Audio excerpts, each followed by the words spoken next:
President Trump kicked off his second bid for a term in office in Orlando this week, and former Vice President Joe Biden, who leads the latest polls, faced criticism from rivals over remarks he made about his past work with senators who supported segregation. Tolu and Caitlin covered the rally. Remember, the only thing these corrupt politicians will understand is an earthquake at the ballot box. That's what they will understand, and they're going to see it.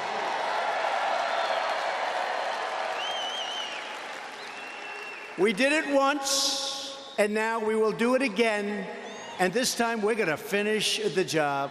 Our radical Democrat opponents are driven by hatred, prejudice, and rage. They want to destroy you, and they want to destroy our country as we know it.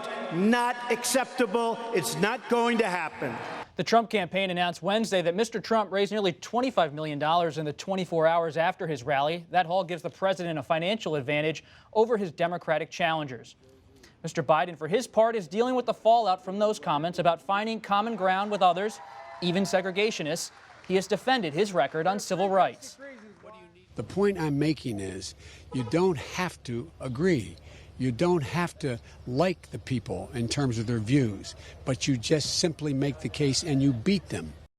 Tolu, inside the arena in Orlando, grievances, immigration, trade. Is this a revival of 2016? This is a complete doubling down on the president's base. He thinks that they helped him win in 2016. And even though he's raising all this money that would presumably allow him to, reach out to new voters, reach out to moderates, he's actually focusing specifically on his base. He even heard him say that he was going to go after Hillary Clinton and lead chance of lock her up. And it was really a throwback to 2016 because he believes that whipping up his voters and getting them sort of aggrieved and angry gets them enthusiastic about voting for him, gives them an enemy to focus on. And he thinks, he said it in the past, that he thinks, fear is much more of a motivator than hope. And that's what he's campaigning on, and that's how he's going to run in 2020. And he talked about Hillary Clinton before he even got to anyone who he's running against in 2020. So it does show that not only is it a revival of 2016, he's just consistently carried that same message throughout.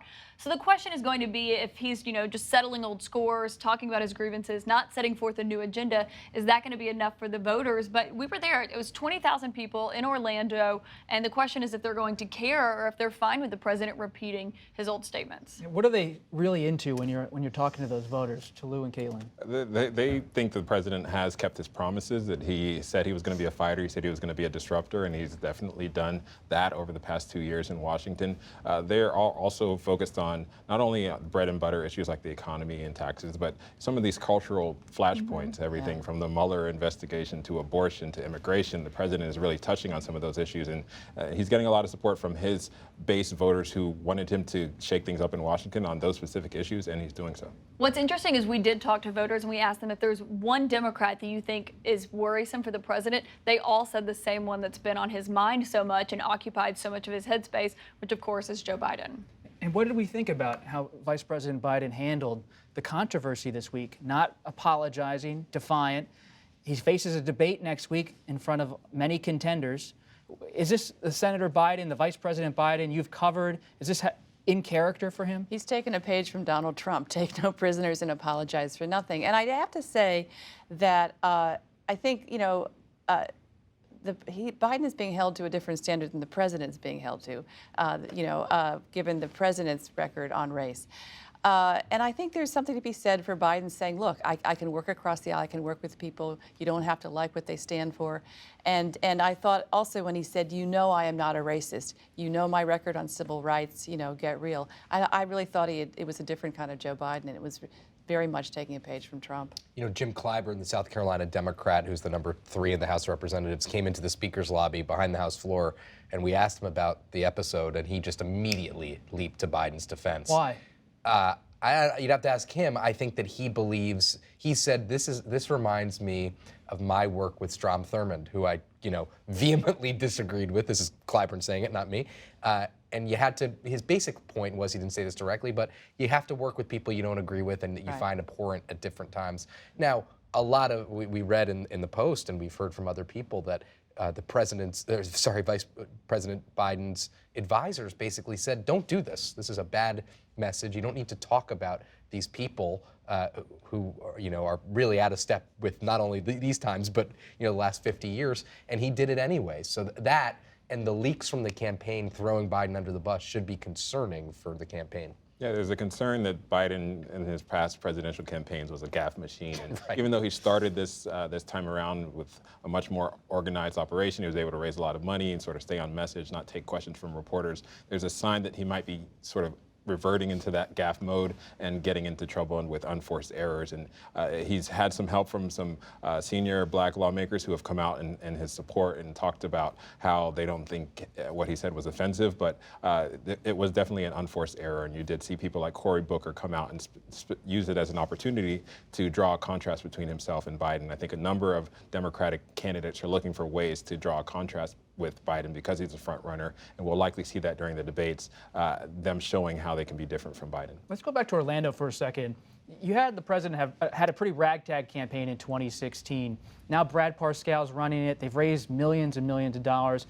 What's the difference this time around behind the scenes?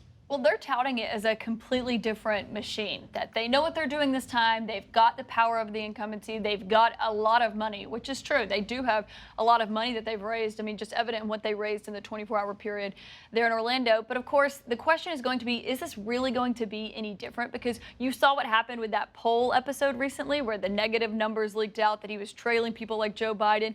And when it first leaked out, the campaign was not that worried about it. They didn't deny the numbers. They just downplayed them.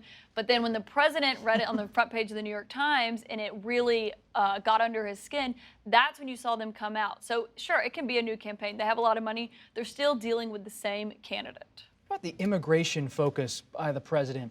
He's now pledging to have all these crackdowns. Right, this There are weekend. many reports from the AP and others, the Times, about migrant children at the border facing really difficult, terrible issues. Does the president pay a political cost, or does he see and his team see it as a political winner? Well, he certainly pays a political cost with suburban voters, suburban women particularly, who were horrified by the separation of children from their parents at the border. But he believes that immigration plays really well with his base. He certainly played well last time. You talk to people who support the president, and they say it's terrible about a family separation, but they're crossing the border illegally. What do they expect? And the strategy has always been to hold the base really close and to annihilate your opponent. And that seems to be where they're going, certainly in 2020. How much does, when you're talking to lawmakers, Jake, on Capitol Hill, does the economy matter? The Federal Reserve indicated on Wednesday it's likely to cut rates.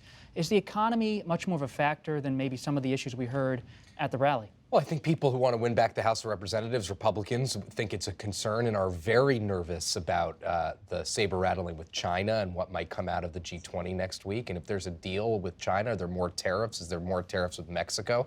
I mean, people are very concerned about that. And the thing that's concerning, and this was concerning in 2018 too, the president, Republicans say, the president has all these great things to talk about.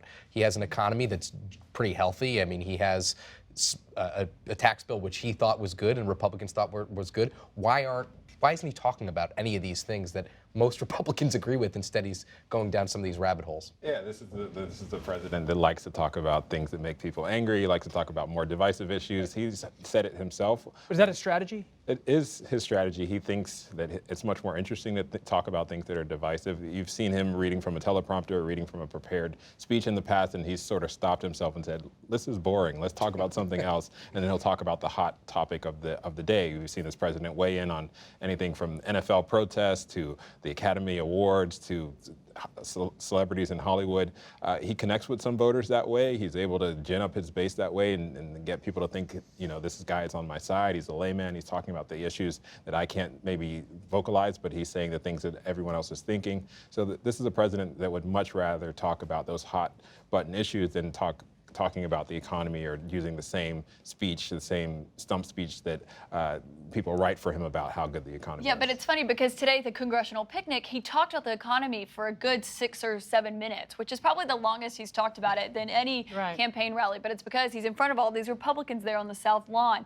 But I mean, this isn't a traditional president. I don't think he's going to win or lose in a traditional way. And traditionally, they would win on the economy. So I don't really think that's going to play a factor. The polls have shown that voters actually don't give him that much credit for the economy anyway. That started before he came into office. So I also think that in Orlando, when he tells the people the elites are looking down on you, they hate you, you know, he really does play up that culture war in a way that I've never seen with any other president. You know, just this anger, and it seems to really work. You guys were there; it seemed to really work. Yeah, and one thing that's fascinating to me is how he talks about draining the swamp when we've seen so many scandals out of his administration, and it's clear that he's vulnerable on that issue.